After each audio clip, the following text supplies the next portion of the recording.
what that sound means. It is time for the Vol Bros. Welcome. My name is Evan. This is my brother Ace Purple. And we are two Vol Bros who are actually bros in real life. For those of you who don't get Rustin's name, the University of Evansville Purple Aces are heading into Knoxville tomorrow afternoon at 3:00 p.m. And the Purple Aces mascot's name is super original. It's Ace Purple. And maybe I should pull up the photo of Ace Purple again, just so people know what to look. It's going to be kind of hard to miss him. If he's there tomorrow, it'll be hard to Pretty miss. sure people will know. Yeah. Eric, how you doing, buddy? He said, "What's up, Evan?" And Ace Purple. If you'd been wearing a purple shirt, that would have been even better. I like it. Super regional action starts tomorrow all across the country. People have been complaining because Tennessee's two scheduled game times are tomorrow at 3:00 p.m. and then Saturday morning at 11 a.m. And that is not Central Time. That is Eastern Time. And so people have been complaining about that. Because, how in the world does the number one team get shafted with the time? Well, that's because the number one team is playing the University of Evansville. And when you think about two contributing factors there, number one, these games in theory shouldn't be close. And number two, University of Evansville doesn't exactly have the largest fan base to make money off of if you're a television network. That's why they saved the more prominent game times for other schools. Zach, welcome, Zach. Good to have you, buddy. He said, "I'm off work tonight, so I can come on." That's what I'm talking about. Zach said, "LS Who is out nice." That's right. They sure are. Rustin, what are your thoughts about tomorrow and Saturday?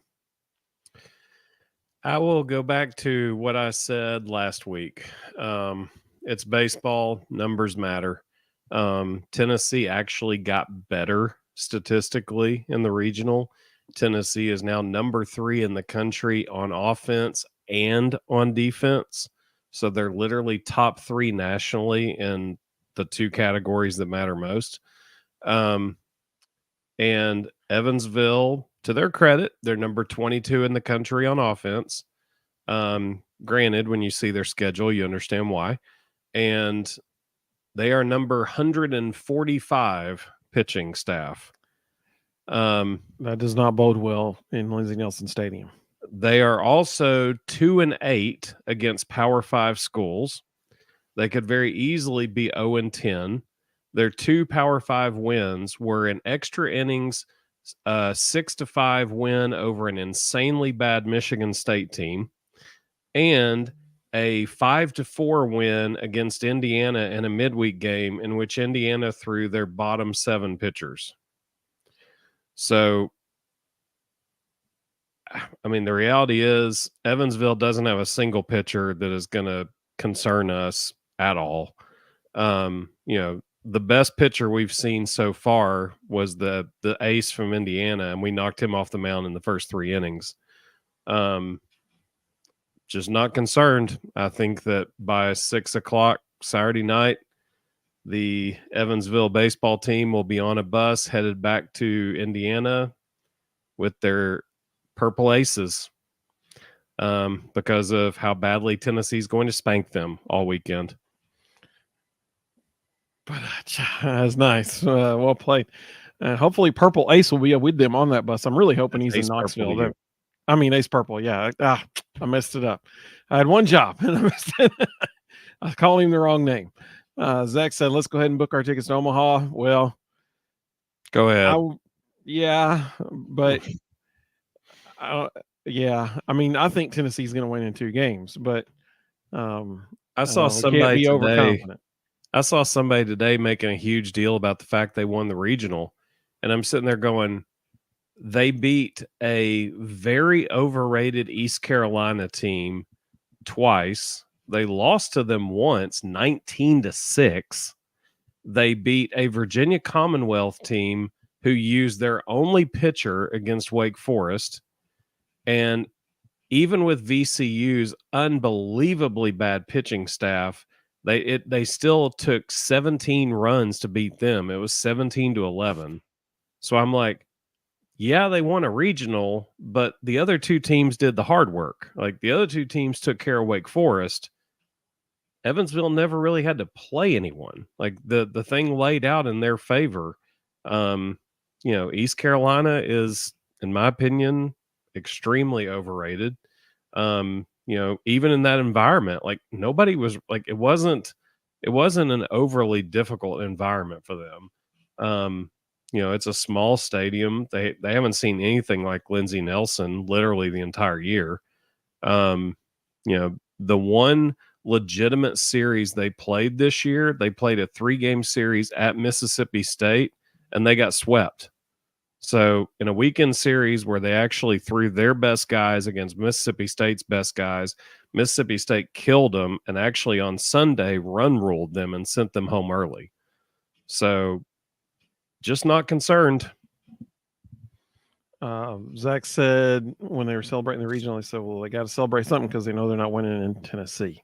Yeah. I mean, here's the thing. First of all, congratulations to the University of Evansville to make it to the super regionals. It doesn't matter who you are. That's a major accomplishment as a college football or college baseball program. Sure. And there's only 16 teams in the country that are getting to go to a super regional. And so kudos to them for that. That is awesome. Cinderella story. I don't know. I've seen weird things happen. So am I confident Tennessee will win? Yes.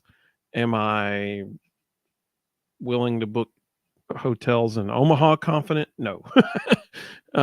Because I go back to 10 years ago when literally the number 64 ranked team in the field, Coastal Carolina that year, won the whole thing.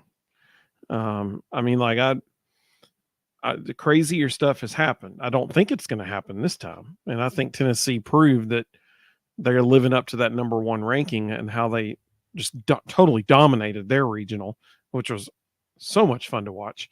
But I mean, like Evansville did go into Greenville and they beat Eastern Carolina twice out of 3 games, which, I mean, hey, at one point, East Carolina was ranked number 7 in the country this year.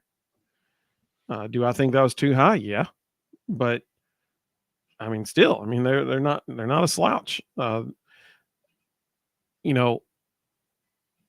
Evansville never got to play Wake Forest in that regional, and I would be curious to see how that game would have turned out. But I mean, they won the regional, so I mean, like that's impressive. But I just don't think it sets up well for him at all at Lindsey Nelson. It could not have laid out better for him, though. I mean, their number 1 starter, he's decent. East Carolina didn't show up to play. They got away with one there. Virginia Commonwealth has 1 guy, and Wake Forest couldn't hit him. And, that put Wake in the losers bracket. Then, Chase Burns kind of imploded. Like, I don't know what else to say. He did. And, East Carolina took advantage of that. So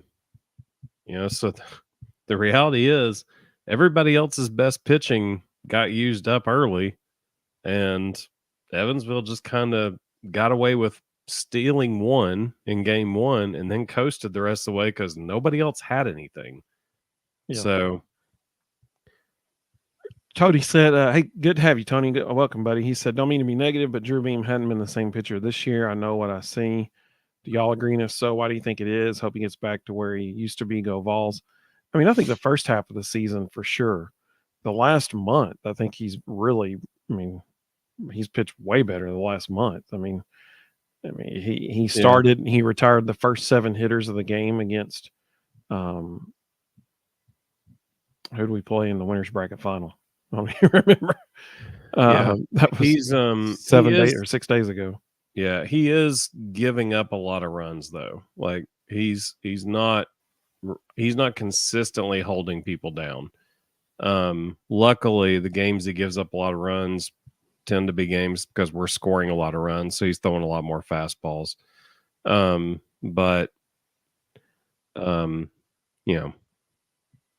I don't know. He early in the season, when we talked about it, he definitely was struggling to mix. Like it was fastball slider all day long. That's all he was throwing. And he's been mixing a lot more recently, and he's been a lot more effective. So I almost kind of, we talked about this. I almost kind of wondered if he was injured, and he was just kind of taking it easy, making sure he got to full health, and you know that stuff tends to linger. Tony also said if we don't go to the College World Series, it's going to be a huge letdown. I 100% agree. 100%. He said, I believe we go the bracket. If, the bracket in Omaha sets up real nice to get to the finals. So that's an interesting point, because if they make it to Omaha, which they should make it to Omaha. If they do, then they will not face another SEC team until the championship round. All other 5 SEC teams made it to super regionals. The other 4 teams are in the opposite side of the bracket. So on Tennessee's side of the bracket, if they make it there, they will be playing the winner of the Florida State and can't remember who they're playing in regional. Connecticut. Thank you. So Tennessee will, it's probably going to be Florida. Florida State's good. So, it's probably going to be Florida State. Trying to think, the bottom half, which is North Carolina or not Oregon State. No, North Carolina and West Virginia and Kansas State. Yeah, that's it. So, you got to like the matchups. I think, and I tweeted this the other day. Let's see here. So I'm going to share my screen as soon as I can find a pretty good bracket that I can show everybody. Let's see. Who do you think is going to make it out of the super regionals to the College World Series? I think home field is going to make a huge difference. I think when you look at it, obviously Tennessee is going to beat Evansville in 2. I think Kentucky will just barely get by a very good Oregon State team. But again, I think the fact that it's in Lexington will matter. Same thing with Georgia and North Carolina State. I think Georgia will get by them only because it's in Athens. Like you said, Florida State should handle Connecticut. Kansas State has been playing weirdly well. I think whoever wins game 1 of that series will end up winning the whole thing. From that, Clemson, Florida, I think is fascinating. Of all the regional or the super regionals, this is the only one I think the lower seeded team could win. I've not been impressed with Clemson all year. I think they've been drastically overrated all year. And I think Florida's frontline pitching might be good enough to keep them in that series. I think Texas A&M will kill Oregon and North Carolina will kill West Virginia. So I've got North Carolina, probably Virginia, Florida State, and Tennessee on one side, Kentucky, Georgia, Florida, and A&M on the other side. So you have all 5 SEC teams making it to the College World Series. Yes. So I've got in my picks, I have Tennessee. I think Tennessee is going to win in 2 games. I have Florida State beating UConn in 3 games. I think UConn sneaks one out there. UConn's pretty good. And so I think Florida State beats them in 3 games. I have Kansas State upsetting Virginia. Kansas State, they just were fantastic in their regional. Just fantastic. Like I say, I think whoever wins game 1 wins that series. And if Kansas State can find a way to win game 1, I think they got a good shot. And then I think North Carolina beats West Virginia. Excuse me. I think on the other side of the bracket, the SEC heavy side of the bracket, I think Kentucky takes care of Oregon State in 3 games. Y'all, that is going to be, in my opinion, the best super regional of all of them. That is going to be good because Oregon State is a good team. And Kentucky's good too. So and they're basically carbon copies of each other. They both like to play small ball. They both do some crazy stuff defensively. Like, you never know when they're going to pull a trick out. They both love to run. They're hyper aggressive. That will be a wild series. So I think Kentucky beats Oregon State in 3 games. I'm going to take Georgia over NC State in 3 games. I'm going to say Clemson beats Florida probably in 3 games. And then I'm going to say Texas A&M beats Oregon maybe in 2 games, but probably 3, but maybe 2. So I've got 4 of the 5 SEC teams going to the College World Series. But that means that so you had Tennessee, Florida State, Virginia, and North Carolina, correct? Mm-hmm. All right. So I had basically the exact same thing except for Kansas State. So that means on Tennessee's side of the bracket, you would have Tennessee and then Florida State, which, I mean, that will not be an easy matchup to start off the College World Series. But if Tennessee can win that game with the duo of Stamos and Causey, then you're looking at a matchup against either probably North Carolina and the winner of the Kansas State Virginia regional with Drew Beam on the mound. And you got to like Tennessee's chances in that. So should Tennessee be in Omaha? 100%. Yes, they should. Should Tennessee win this series in 2 games? 100%. Yes, they should. And this team has shown that they are going to live up to the hype in how they performed in the regional. A couple comments that came through. Zach said East Carolina and Evansville was good. And one way I knew who came out of that matchup, Tennessee would crush. Yeah, I mean, as you watch that regional, for sure, and how you saw Tennessee perform in their regional, you gotta like how they're playing. I mean, like they're playing so well. Tony, Zach said, Tony won't be let down. If we lose to Evansville, I will get a tattoo of Ace Purple on me. Well, speaking of Ace Purple, if you have not yet seen their mascot, you know what? I'll just pull up a photo of Ace Purple real quick because I think everybody needs to see good old Ace Purple.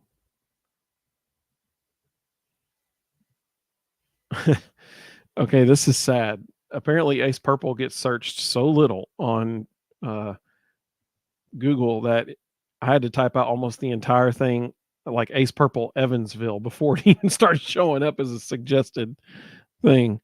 All right, so this is right here. This is Ace Purple.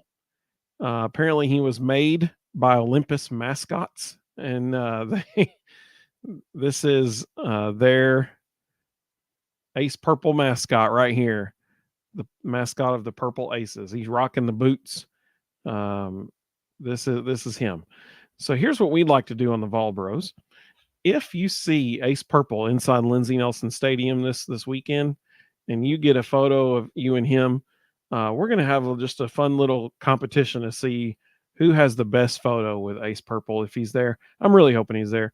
So we're going to retweet all of them, and the one that we think is the best, we're going to give you a fake award. We'll crown you Twitter champion of the day for getting the best photo with Ace Purple. So if you get, Zach said the second photo looks even creepier. So I'll go back to it so everybody can see. This one is the one Zach was talking about.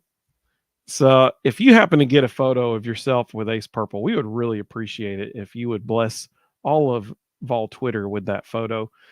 Because Ace Purple, I mean, wow, what a mascot. What a mascot. Just the best. Mascot of the Purple Aces. So kudos to Evansville for being a Cinderella team, making it to the Super Regionals. But when push comes to shove, it is time for Tennessee to step up and take care of business once again and get back to Omaha. Rustin, let me ask you one more question. I got 2 more questions actually. So if Tennessee makes it to Omaha, what would be considered a successful trip to Omaha? Championship game. I think that's fair. I think you certainly have to win at least one or two to make it feel like a successful trip. If you win two, then you're playing in the championship game. So, yeah, I think that's fair. I mean, they're the number one team in the country. That's what they need to do. I like your any butt. bracket. I like any bracket that has us and 3 ACC teams in it. Just being honest, I think it's an incredibly overrated conference. I mean, even Florida State got swept by Clemson. They lost 2 out of 3 to Wake Forest. That's a good point. If what you said comes true, the teams that you picked, if the ones that you predicted, if that happens, there'll be 5 SEC teams and 3 ACC teams in the College World Series. Yep. If the one that I said happens, there'll be 4 SEC teams, 3 ACC teams, and 1 Big 12 team. And the Big 12 team we already waxed earlier this year. That's right. So, I mean, clearly college baseball is being dominated by 2 conferences right now. 1 especially, but 2. Zach said Florida State's good, but no one in that 16 remaining teams is on our level. Zach, and Mississippi Vol said, great point, Rustin. Good evening, bros. Good evening, Mississippi Vol. Good to have you with us, buddy. Good to have you. Zach said, are you going to make a score prediction? Yeah, that's fine. Let's do it. Yeah. I will say this, just some names to know for tomorrow and Saturday. Some names to know for Evansville. I almost said University. It's not. It's University of Evansville. So the Purple Aces, we'll put it that way. Some things to know, names to know. Their best hitter is Mark Schallenberger. He's currently hitting .390 on the year with a slugging percentage of .719. Their next best hitter, and I cannot say his last name. I'm totally going to butcher it. So good luck to the announcers trying to say this all weekend long. Kip,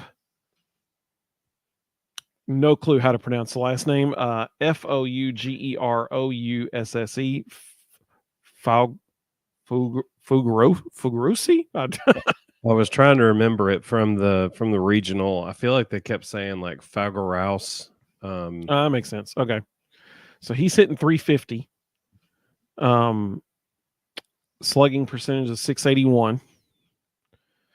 And then their third best hitter is Cal McGinnis. He's hitting .337. Of all those people, Kip Fagaraus, or however we say it, is leading their team in home runs with 21. Mark Schallenberger, their best overall hitter, has 17 home runs. And after that, it drops quickly. The next highest home run number is 12, and no one else has more than that. No one else has double digits. When you compare that with Tennessee, like Tennessee has much better offensive statistics than this. Much better. So, I mean, here's what I would say is going to happen. If Evansville gets somebody on base, expect them to go by no more than the second pitch. They're gone. They're just, I mean, they know runs are going to be at a premium, and they know that Tennessee, that if there's one thing that Tennessee does that's poor, it's managing base runners, because Frank Anderson's like, just throw strikes. I don't care what they do, just throw strikes. And so, they've got Cal Stark back there setting up on one knee, trying to throw a dude out at second after a really high leg kick from the pitcher. Like it doesn't happen. Like it's not going to happen. They're not going to throw people out trying to steal bases. And so that is one thing that could come back to bite them when they get to Omaha.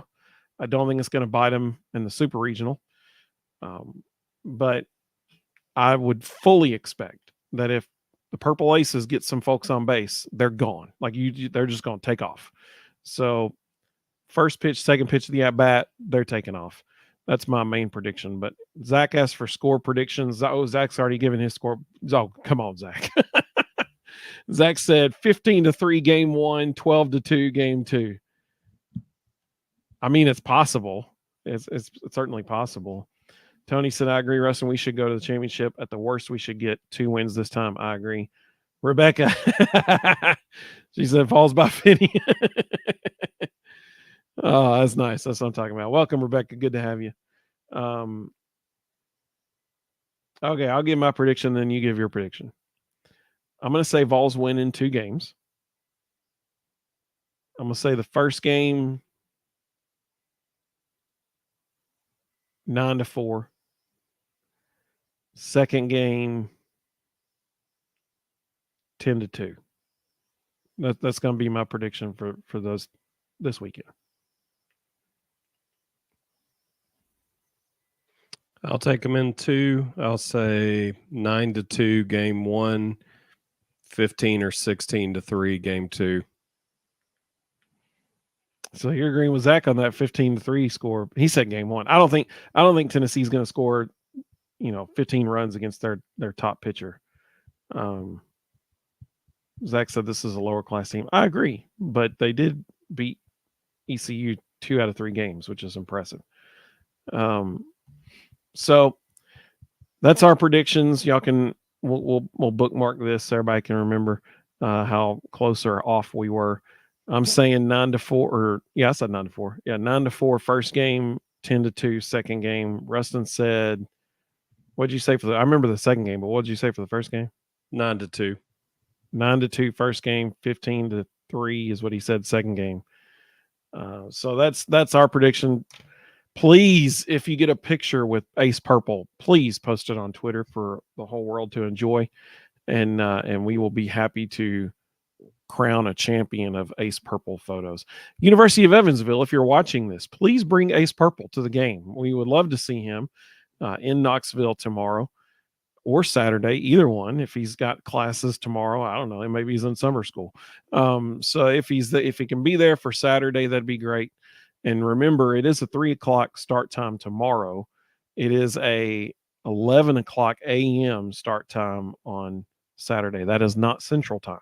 It's not football where it's 12 Eastern, 11 a.m. Central. Nope, it's 11 a.m. Eastern Time. Tony said 8-3 first game, 9-2 second game, Tennessee. I'm with you, buddy. The good guys, absolutely. Zach said, have you heard back from Josh? I actually did text Josh. I texted Josh and I told him, I was like, dude, you got to do this. And I sent him a photo of Ace Purple. So maybe I haven't heard back yet. He cracked up though. He thought it was hilarious. He said, as soon as I sent it to him, he said, LOL. And he laughed at, I told him that apparently he's a riverboat gambler and he thought that was hilarious too. So I don't know. Maybe we'll see a video come out tomorrow or something about Ace Purple. I think he should do it for sure. He's been pretty busy lately though, getting Kirk Herbstreit. That was pretty big time. Got to interview Cooper Manning, which if you haven't seen that, it is absolutely hilarious. I would strongly recommend watching that video. But yeah, he's been busy lately. Well, Rustin, any final thoughts about tomorrow? I'll be curious to see how long Stamos goes. Evansville has a really high strikeout ratio, which AJ Causey should feast on. So it'll be interesting to see how long they go with Stamos before they bring Causey. But I just don't see it. I don't see it being close for very long. Yeah, I agree. If he's throwing well, I'd say he gets a max of 4 innings. If he starts struggling at any point, at any time, that's going to be a short leash. That's going to be a very short leash this weekend for everybody that gets on that mound, because you don't have the luxury of giving up free runs in the super regionals to anybody. Green Wave, welcome, Green Wave. Good to have you. He said that Cooper interview with Josh Mancuso was off the chain. I agree, man. It was hilarious. It was absolutely. I can't believe he got Cooper to do some of the stuff that he did in that video. It was hysterical.